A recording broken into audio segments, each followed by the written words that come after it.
All right, Rick, it's that time of the week again. Let's go over our game balls for last weekend. Who's your first game ball going to go to? My first game ball is going to Jordan Runnels. He's a running back from Smithville. All he did was rush for 233 yards and 2 touchdowns.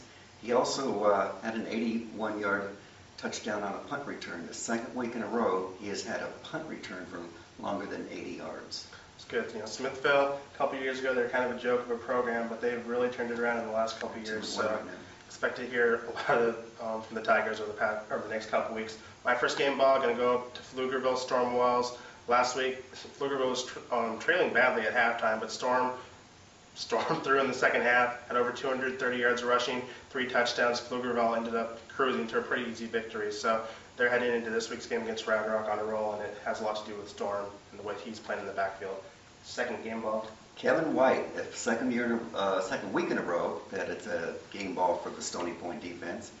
2 interceptions, 1 for a touchdown, 33 yards. Stony Point is by far the best defense in town, and the TCU product is one big reason why the Tigers are going to just knock everybody off of that district.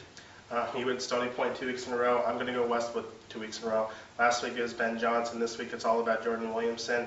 Last week against Austin High, 2 field goals, 1 from 41 yards, 1 from 52 yards. The 52-yard one could have easily gone at least 60. On kickoffs, 7 out of his 8 kickoffs were touchbacks. 1 even sailed over the crossbar. The one that wasn't a touchback, Austin High received it about 5 yards deep in their end zone, took it out and fumbled it away. So Jordan's a great weapon to have, either kicking field goals or on special teams on kickoffs. So expect to hear his name mentioned in a lot of awards before he goes to Stanford next spring. And those are our game balls this week. You guys know the drill. We'll be back next week to talk about this upcoming week.